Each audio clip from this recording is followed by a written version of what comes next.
అయ్యన్న పాత్రుడు గారిని నేను చాలా రోజులు చూశాను, కానీ ఈరోజు ఎక్స్ట్రా ఎనర్జెటిక్గా కనపడుస్తున్నాడు. చాలా ఉత్సాహంగా ఉన్నాడు. మనిషిలో ఒక సాటిస్ఫాక్షన్ ఉంది, ఒక మంచి పని చేశామని. అలాంటి గౌరవ శాసనసభ అధ్యక్షులు అయ్యన్న పాత్రుడు గారు, మిత్రులు గౌరవనీయులు డిప్యూటీ సీఎం పవన్ కళ్యాణ్ గారు, సరే ఎన్టీ రామారావు గారు ఆ రోజు ఏ డైలాగ్ అది చెప్పాడో డైలాగ్స్లో మాత్రం ఎక్కడ రాజీ పడలేదు. రఘురామకృష్ణరాజు గారు చాలా బ్యూటిఫుల్గా, చాలా నిండుగా చెప్పగలిగాడు. ఆయన చూసినప్పుడు మళ్ళీ ఎన్టీ రామారావు గారి డైలాగ్స్ మనకు గుర్తొచ్చే పరిస్థితి వచ్చింది. పయ్యావుల కేశవ్ గారు ఎప్పుడు కూడా ఫైనాన్స్ మినిస్టర్స్ ఏదైనా చెప్తే దానికి అడ్డంకులు పెడతా ఉంటారు.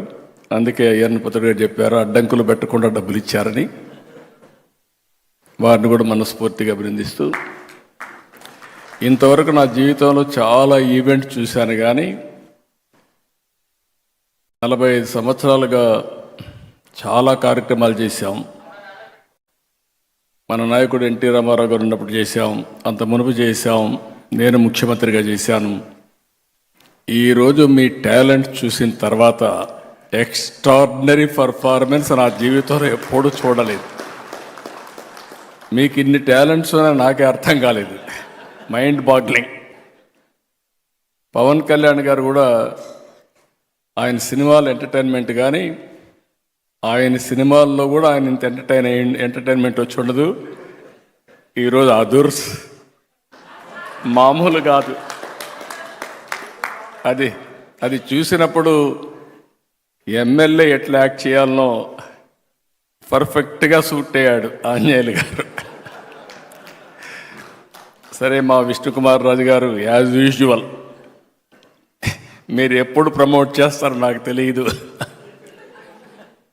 4 పిల్లలు,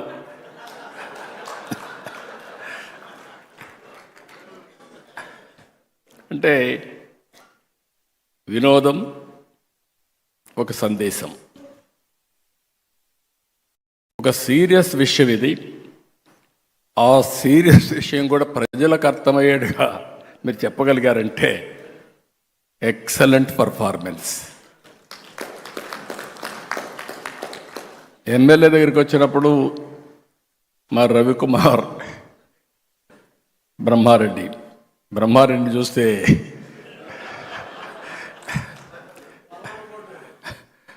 ఒక పక్క కార్యకర్త ఏమడుగుతాను అట్నే అడిగాడు. ఆంజనేయులు ఎమ్మెల్యేగా ఎట్లుండాలి అట్నే ఉన్నాడు. ఇప్పుడు ఈ రోజులు ఎమ్మెల్యే కదా, అది పాత రోజులు ఎమ్మెల్యే. ఇకపోతే ఈశ్వరరావు నాకు అర్థం కాలేదు, విజయ్ కుమార్ వాళ్ళిద్దరిది. ఎప్పుడు ఈశ్వరరావు ఇంత ఇదిగా నేను నవ్వలేదు, నవ్వు ఆపుకోలేకపోయాను, కంట్రోల్ చేయడం కూడా నా వల్ల కాలేదు. Extraordinary performance. మీ ఇద్దరికి మనస్ఫూర్తిగా అభినందన, ధన్యవాదాలు. అంటే వెరీ సింపుల్. మీరు ఇదే మాదిరిగా ఉంటే కానీ అందరూ ఉంటే హాస్పిటల్స్ అవసరంలా, ఆరోగ్యంగా ఉంటాం, అందరం ఆనందంగా ఉంటాం, స్ట్రెస్సే ఉండదు.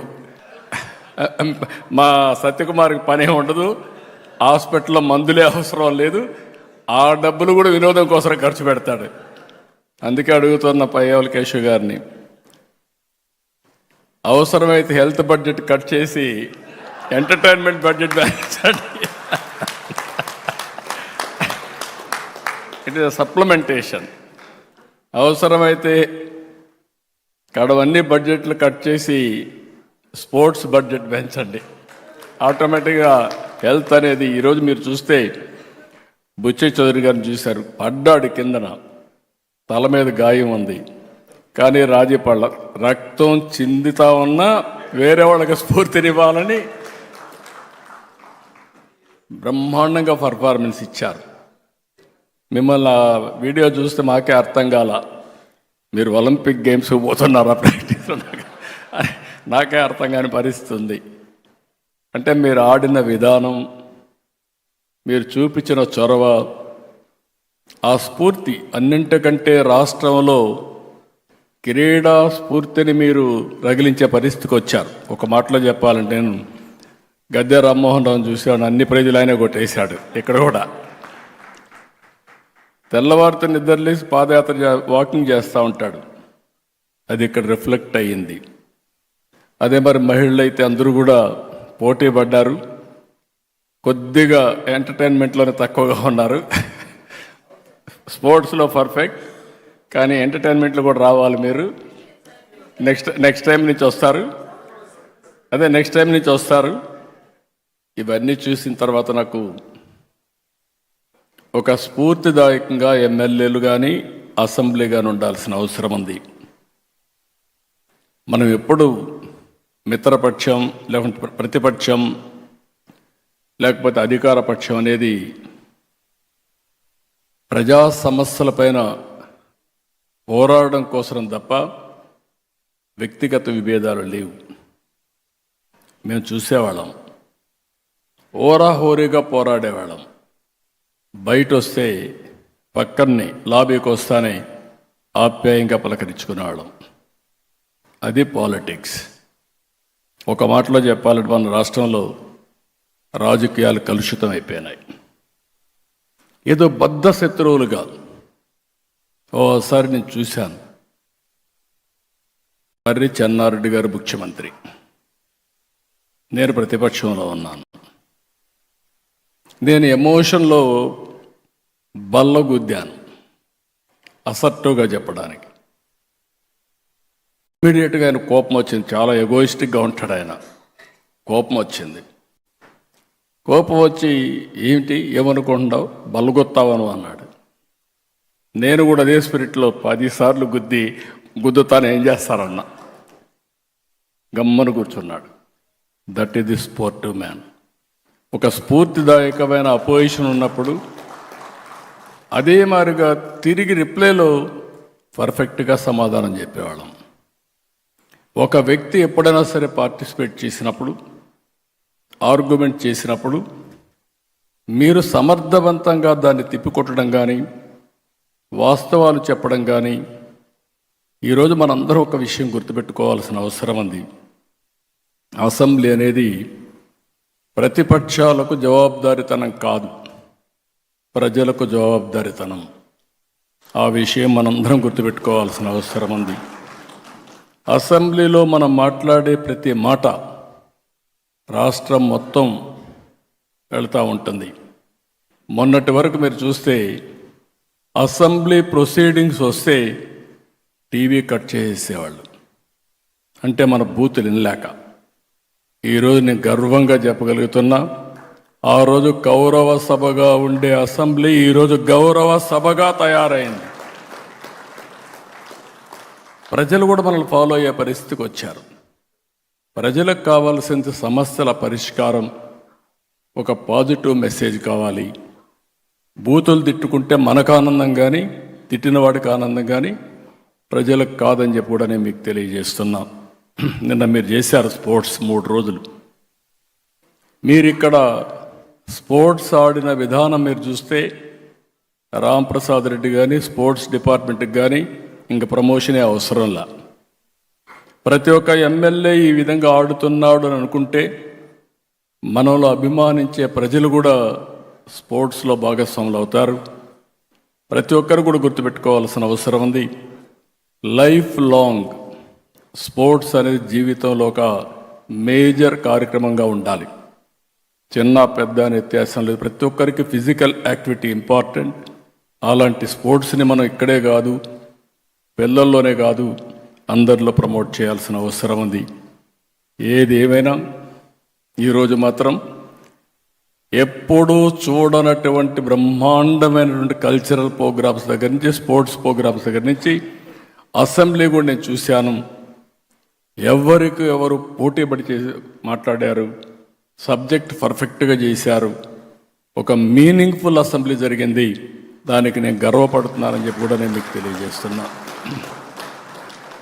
ఇప్పుడే పవన్ కళ్యాణ్ గారు అన్నారు, మీరందరూ ఎన్డీఏలో ఉండే ఆల్ ఎమ్మెల్యేలు మీరు శాశ్వతంగా ఎమ్మెల్యేలుగా ఉండాలి. ఈ విషయం మీరు గుర్తుపెట్టుకోవాలి. అది సాధ్యం. గుజరాత్లో 5వ గవర్నమెంట్స్లో గెలిచారు. ప్రధానమంత్రి నరేంద్ర మోడీ గారు 3వ గెలిచారు. దీనికి కారణం ప్రజలకు ఏం కావాలనో ఆ పనులు మనం చేసి ఆ విషయాలు సమర్థవంతంగా ప్రజలకు చెప్పగలిగితే ఎప్పుడూ ప్రజలు మనతో ఉంటారు. ఆ విషయం గుర్తుపెట్టుకోవాల్సిందిగా నేను మిమ్మల్ని కోరుకుంటూ, ఇప్పుడే కూచిపూడి, నా మనసుకు దగ్గరుండేది కూచిపూడి. ఎందుకు నేను ఈ మాట వాడుతున్నానంటే, తెలుగు వారి యొక్క వారసత్వం కూచిపూడి. నేను అందుకే కూచిపూడి మీరు చూస్తే ఆ గ్రామాన్ని డెవలప్ చేసి ఆ ప్రాంగణాన్ని బ్రహ్మాండంగా డెవలప్ చేసి ప్రపంచంలో ఎవరైనా సరే కూచిపూడికి వచ్చి ఆ స్ఫూర్తిని తీసుకొని ఈ కూచిపూడి ప్రపంచం అంతా వెళ్ళాలని నా ఆలోచన. ఈరోజు నేను మనస్ఫూర్తిగా ఈ పిల్లల్ని అభినందిస్తున్నా, వాళ్ళ మాస్టర్ని అభినందిస్తున్నా. అయ్యన్న పాత్రుడు గారు చాలా హ్యాపీగా చెప్పారు. నేను కూడా మిస్ అయ్యాను, కానీ తప్పకుండా ఆ వీడియో చూస్తా. రేపు ప్రధానమంత్రి గారు వచ్చినప్పుడు వీళ్ళ ప్రోగ్రాం ఉంటుందని చెప్పి కూడా నేను మీకు తెలియజేస్తున్నా. ఎందుకు నేను ఈ మాట వాడుతున్నానంటే, కూచిపూడి ప్రపంచం మొత్తం తీసుకెళ్ళాలి. మనకు 2 వారసత్వాలు ఉన్నాయి. ఒకటి వెంకటేశ్వర స్వామి, రెండోది కూచిపూడి. Is our culture. అది మన వారసత్వ సంపద. ఈ 2 కూడా తీసుకుపోవాల్సిన అవసరం ఉంది. ఏది ఏమైనా మళ్ళీ చెప్తున్నా, ఈరోజు నా జీవితంలో నేను ఎంటర్టైన్ చేసిన విధానం చూసిన తర్వాత నా లైఫ్లో ఎప్పుడు కూడా నేను చాలా రిజర్వ్డ్గా ఉంటానని చెప్పి అనుకునేవాళ్ళు. అలాంటిది నాకే నవ్వు ఆపలేక, చాలా ఒక మాటలో చెప్పాలంటే ఎవ్రీ ఇన్సిడెంట్. గుమ్మడి గోపాలకృష్ణ గారు ఆ స్క్రిప్ట్ తయారు చేయడం, కల్చరల్ ప్రోగ్రాంలో మొన్నటి వరకు ఆయనే పాడేవాడు, ఇప్పుడు అందరి దగ్గర పాడిచ్చాడు. సంతోషం. అంటే మీ దగ్గర ఐడియాస్ ఉన్నాయి. మీ ఐడియాస్, టాలెంట్స్ ఉండే వాళ్ళకి అందిస్తే ఏ విధంగా పనిచేస్తారనేది ఈరోజు పర్ఫార్మెన్స్ బట్టి తెలుస్తుంది.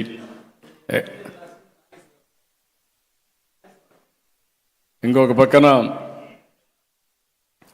ఆ టీం అంతా కూడా ఎక్కడికక్కడ అందరినీ చూస్తే ప్రాక్టికల్గా రాశారు. స్క్రిప్ట్లన్నీ ఒక మెసేజ్ కింద చేశారు.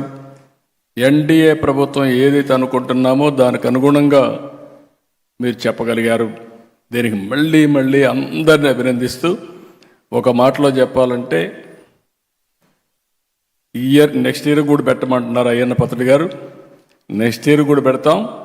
దీనికంటే బెటర్గా చేస్తామని మాకు అష్యూరెన్స్ ఇస్తే ఎన్నిసార్లైనా పెట్టచ్చు మీరు. అలాంటి వండర్ఫుల్ ఈవెంట్ ఇది. Excellent. Congratulations. All the best. Excellent performance. Hands off to you. Thank you అనడం.